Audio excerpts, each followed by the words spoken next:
담비 TV 시청자 여러분, 주님께서 죽기까지 여러분을 사랑하고 계십니다.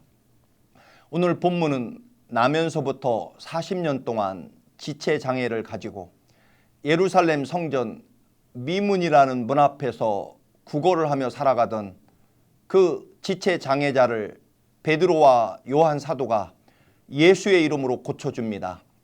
그가 일어나 걷기도 하며 뛰기도 하며 예수님을 찬양했다는 그런 이야기입니다.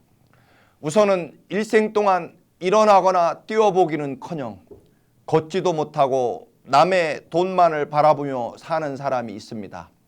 성전 문 앞에 앉아서 성전에 출입하는 사람들에게 손을 내밀어 도움을 청하는 거지였습니다.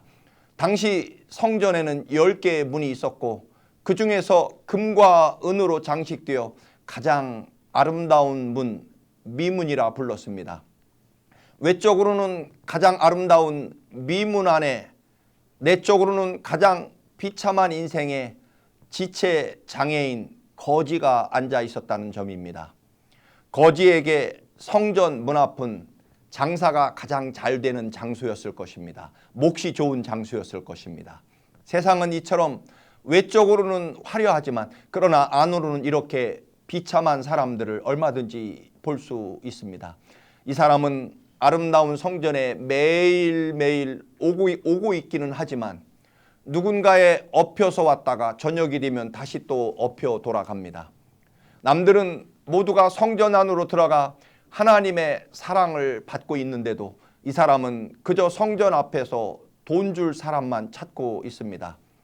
이렇듯 성전은 나면서부터 지체장애인에게는 돈을 좀 더 벌 수 있는, 잘 벌 수 있는 그런 장소에 불과했습니다. 그는 성전 안에서 무엇을 하고 있는지 관심이 없었습니다. 설교를 하고 있는지, 제사를 드리고 있는지, 제사장은 몇 명인지 자신과는 아무 상관이 없었습니다.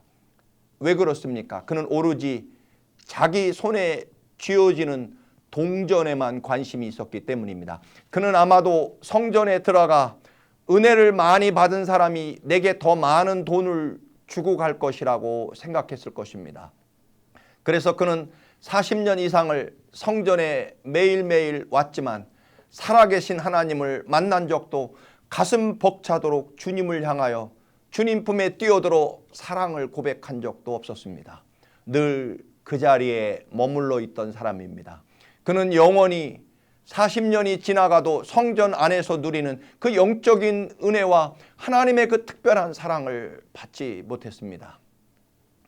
이어령 씨의 글에 이런 이야기가 나옵니다. 옛날 어느 시골에 수염을 길게 기르고 다니는 할아버지가 계셨습니다. 그런데 그 동네에 사는 꼬마아이가 할아버지를 볼 때마다 궁금한 것이 있었습니다. 그래서 어느 날 할아버지를 만나자 묻습니다. 할아버지는 밤에 주무실 때 그 긴 수염을 이불 속에 넣고 주무세요? 아니면 끄집어 내놓고 주무세요? 이 황당한 질문을 받은 할아버지도 당황합니다. 얘야, 미안하구나. 나도 한 번도 생각해 본 적이 없는 일이니 하룻밤만 자고 대답해 주마. 그날 밤 할아버지는 수염을 붙들고 밤새 씨름을 했다고 합니다. 수염을 이불 속에 넣으면 답답하고 이불 밖으로 끄집어내면 왠지 쓸쓸합니다. 무려 70년이 넘도록 달고 다닌 그 수염이었지만 이불 속에 넣고 잤는지 혹은 이불 밖에 꺼내놓고 잤는지 알 수가 없었다는 것입니다. 이 이야기가 말하려는 것은 간단합니다. 대부분의 그리스도인들이 내가 지금 예수 안에 있는지 예수 밖에 있는지 알지 못하고 믿고 있다는 것입니다.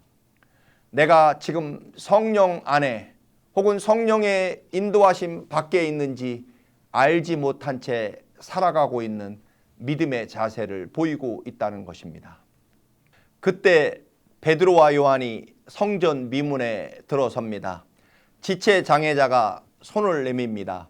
베드로가 그 장애인을 오늘 처음 봤다고 생각되지는 않습니다. 아마 돈이 있을 때는 한 푼 주기도 했을 것입니다. 그러나 베드로가 대부분 늘 마음뿐이었을 것입니다. 거지에게 줄 돈이 없었기 때문입니다. 그러나 오늘은 그렇지 않습니다. 이제 하나님의 성령이 충만한 사람은 그렇게 생각하지 않게 됩니다. 전에 보던 똑같은 장애인이었지만, 거지였지만 이제는 예수님의 마음이 그 안에 작동하게 됩니다. 그리고 예수님의 마음뿐만 아니라 그를 일으켜 세워줘야 하겠다는 간절한 생각을 품게 됩니다. 걷게 해줘야 하겠다는 마음으로 뜨거워집니다. 예수님은 불쌍한 사람을 보시고 그냥 지나치신 적이 없으십니다. 그냥 지나칠 분이 아니셨습니다. 죽은 사람을 살려내신 예수님이십니다. 베드로의 마음이 예수님의 마음과 똑같아집니다. 성령께서 역사하고 주관하는 사람의 마음도 그렇습니다. 이제는 도저히 그냥 지나갈 수 없었습니다. 이제 베드로는 옛날의 베드로가 아니었습니다. 새로운 마음만 지닌 것이 아니라 뜨거운 마음을 이룰 만한 능력을 가지고 있었습니다. 한 여인은 먼저 떠난 사랑하는 남편을 추억하기 위해 뜰에 꽃밭을 가꾸기 시작했습니다. 사랑하는 분에 대한 그리움이 담긴 꽃밭이기 때문에 너무나 아름다웠습니다. 온 동네 사람들까지 그 여인이 가꾼 꽃밭 때문에 행복했고 잡지에까지 소개가 되었습니다. 사람들은 아름다운 꽃밭 때문에 곧 TV에도 출연하게 될 것이라고 온갖 칭찬을 해줍니다.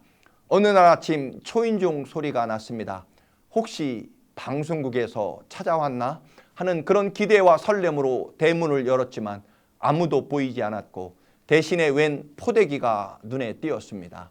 포대기 안에는 갓난아기가 해맑은 눈망울로 여인을 바라보고 있었습니다. 자세히 살펴보니 편지가 있었습니다. 아주머니, 저는 2년 전에 고아원에서 도망을 쳤고 지금은 여고 3학년쯤 되었습니다. 되는 대로 살다 보니 이렇게 아기를 낳았습니다.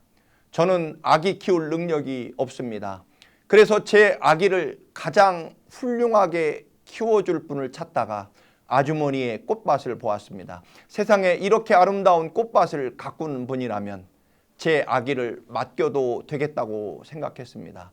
아주머니, 염치 없는 부탁이지만 저도 고아로 자랐기에 버림받는 아픔을 알고 있습니다. 그래서 제 아이만큼은 절대로 고아원에 보내고 싶지 않습니다. 제발 고아원에 보내지 말아 주십시오. 그렇게만 해주시면 저도 이제부터 정신 차리고 올바로 살아가겠습니다. 그 여인은 며칠 밤낮을 갈등하고 괴로워했지만 차마 아기를 고아원에 보내지 못합니다. 아기를 키우면서 눈물도 많이 흘렸고 가슴 찢어지는 날도 많았지만 그래도 그 아이 때문에 오히려 자신의 삶이 더 행복했고 내 삶에 의미를 주었던 가장 귀한 축복이었다는 고백을 합니다. 저는 믿음도 이와 같다고 생각하며 살아갑니다. 열심히 아름다운 꽃밭을 가꾸었더니 TV에 출연하게 되고 세상 사람들의 칭찬과 존경을 받기는커녕 그 아름다운 꽃밭 때문에 버려진 아기를 받았고 일생 동안 눈물이 마를 날이 없었다는 것입니다. 우리가 열심히 주를 사랑하면 물질과 명예와 칭찬의 축복보다는 그 좋은 믿음 때문에 오히려 더 무거운 십자가를 맞게 되는 것입니다. 그래도 열심히 주를 따르다 보니 믿음 없는 사람보다는 조금은 더 순수하게 보이고 오히려 더 만만하게 보여서 그리고 나보다 더 영악하거나 모질지 못해서 결국 십자가를 지고 골고다 언덕을 오르시는 주님을 떠나지 못합니다. 여전히 세상에 미련이 남아있어 뒤를 돌아보면서도 마음이 약해 좀 더 믿음이 있어 십자가를 내려놓지 못하고 주님을 따라가는 것과 같습니다. 하찮은 계집종 앞에서 주님을 부인하던 베드로, 더 이상 겁에 질리고 초라한 인간이 아니었습니다. 다락방에 모여 방문을 걸어 잠그고 생명을 두려워하며 떨던 갈릴리의 촌 어부들이 이제 방문을 걷어차고 로마로 한 길로 달려나갑니다. 예수님의 죽음과 부활을 목이 터져라 외쳐대기 시작합니다.